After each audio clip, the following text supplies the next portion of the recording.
It may well be that the UK government is getting its ducks in a row when it comes to any decision the president might take about a military action in Iran. It's rare that the government, particularly this government, actually holds a Cobra meeting without having to make some pretty quick decisions from different parts of government about what to do about this, that and t'other. It might be that the Cobra meeting has been called and has been now concluded on the basis of, well, how do we get people out of Israel? How do we evacuate our embassy staff? How do we evacuate their families? How do we evacuate British citizens in that part of the world? And I suspect there are also some serious thought being given to what Britain does or says about any US action in Iran, whether it would support the United States. Given that the UK has said consistently Iran should never be able to have a nuclear weapon, I think the UK would have to support Trump in taking this action. Hallie's a new caller in Guildford. Hallie, hi, would you? Hi. I would not want this regime to have access to nuclear weapons. So, in some way, most of the population is actually supportive of some sort of action. But of course, we have families and friends inside, so we're worried what kind of action that may be.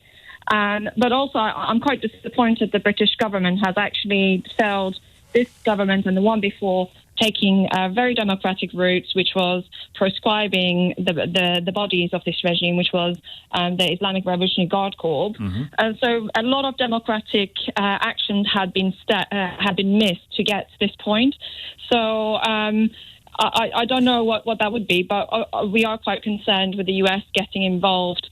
Because for now, what Israel is doing is very targeted attacks to IRGC commanders, and these are the same people that kill Iranians during protest or shut down civilian flights in 2020. So, but we are concerned about what will happen if US and other governments like the UK get involved. Yes. Understandably, because there are civilians there who don't deserve to be caught up in this. And I'm guessing, Hallie, that when you say you've got family there, that means you yourself are Iranian, is that right? I am British-Iranian. I lived in Iran. I went to school in Iran, and they did chant death to UK, death to Israel every single morning. So we have been fearing this war since I remember, and I was born in the Iran-Iran war myself. So, yes. So it would be, in your view, and it depends how it's done, and one hopes there aren't, catastrophic numbers of civilian casualties in the process, but it would, in your view, Hallie, ultimately be a good thing if the regime in Iran were, the capability of them having a nuclear weapon was removed. Yes, but that's not enough. If we topple this regime, we don't have to do what you just described. But this regime is willing to take down the entire nation and the entire land with themselves. Right, Hallie, I want you to wait there, if you don't mind, because I want to bring in Khalid in Leicester. Hi, Khalid. Hi, Tom. You don't share that view? Not at all. The thing is, look, well, first of all, this is weapons of mass destruction part 2. We're having the same old scenario, and now we want to engulf the Western democracy, so-called democracies, I should say, right, in attacking Iran. This is ridiculous. The thing is, look what Israel has done. They're the worst regime in the area right now.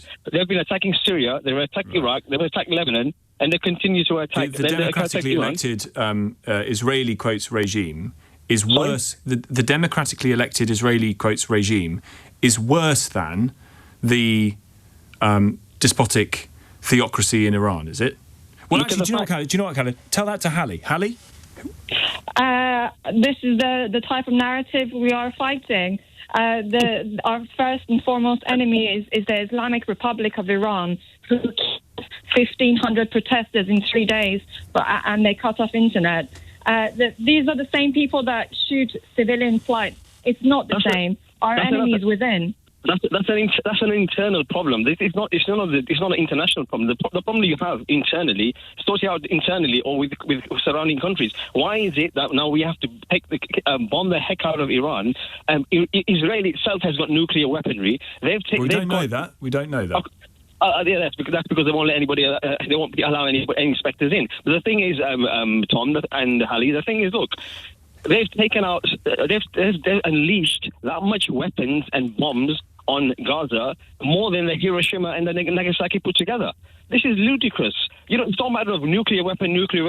It's a matter of what have they done with the weapons that they do have. Khalid, they have taken out innocent men, women and children. I think it becomes, Khalid, a pretty big international issue if the Iranians, who, as you've just heard from an Iranian British woman, chant death to the US, death to the UK, death to Israel all the time, the stated aim of the regime in Iran is to wipe Israel off the face of the earth. If they get a nuclear weapon, this becomes an international problem really very quickly. Well, that's for the inspectors and people of the surrounding countries. And, for example, that Trump was going to have a meeting with them, and then Iran decides to bomb them instead. This is ludicrous. Why don't we have diplomatic solutions rather than just bombing the heck out of a country? We have tried to campaign for diplomatic solutions for 46 years. It hasn't happened. We've been protesting outside for 3 years since Women Life Freedom. Where were you then talking about Iranian lives? Where were you talking about the bombing and the killing of Iranians? And now you're piping up talking about Iranian lives? So you're saying Give me a break. So you say the way to save Iranians is to kill every Iranian in Iran. Is that the solution? I've got family who are in the area that were bombed literally an hour ago, and the regime has cut off internet, so we cannot even speak to them. There is zero sirens, there's no shelters, and they have told us, multiple Iranians have told us, they are willing to pay the price for freedom, for basic rights, and they are willing to pay with their blood. So you were not here 3 years ago. You do not get to tell us what we can or we cannot do. You do not get to override our lives. Go on, listen, I've never ever supported Iran and its regime. But the point is, Israel is doing far worse than Iran has ever done. Look what Israel has done in the past 2 years. They haven't. The Islamic Republic killed 30,000 dissents in summer of 1988 in 3 months. And literally put them in mass graves. Where were you then? Where was the international outrage then? They killed 1,500 in 2019. Where were you then? They arrested 90,000 protesters 2 years ago. Where were you then? They killed 650. They're still executed. Only last week they executed someone from that protest. Where were you then? Of course, nobody agrees with Iran. I've never been a supporter of Iran. My point is Israel. Israel is allowed to get away with, literally, they're getting away with murder on a daily basis. On the pretext of people lining up to collect food. So you're happy, Khalid, just to come back to it. You are happy for Iran to possess a nuclear weapon, given everything that Haleh has just told you as a British-Iranian person. You are happy for Iran to have a nuclear weapon. It will remain a regional problem. We don't need to get involved. Israel. I didn't. No, you see, you don't put words in my mouth, Tom. I didn't say I support Iran. I didn't say I support Iran. So you don't think Iran should be able to have a nuclear weapon? I don't support Iran having a nuclear weapon, but I don't support Israel having nuclear weapons as well. Well, we didn't ask you about that. And I'll tell you what, I would much rather have Israel have a nuclear weapon than Iran have a nuclear weapon. So, Tom, the thing is, look, without using their nuclear weaponry that Israel does have, even though they're hiding, it's an open secret, but they've unleashed that much firepower on innocent civilians, 6-year-old Hind Rajab. You know, we could go on and on and on, thousands and thousands of children being killed. So they've unleashed, without even using nuclear weaponry. Your hatred of Israel is blinding you, sir, to a completely different issue, which is the issue in Iran. But don't you understand, Tom? This is a deflection from what they are doing in Gaza. They cut off internet in Gaza as well. Israel cut off the internet in Gaza so that people can't see exactly what they're doing. Sorry? Do you think it's a deflection, Haleh? I think it is a deflection. It's an attack just to say this or that. They can't vouch for everything because they don't see grey. They only see black and white. They don't see Iranian lives.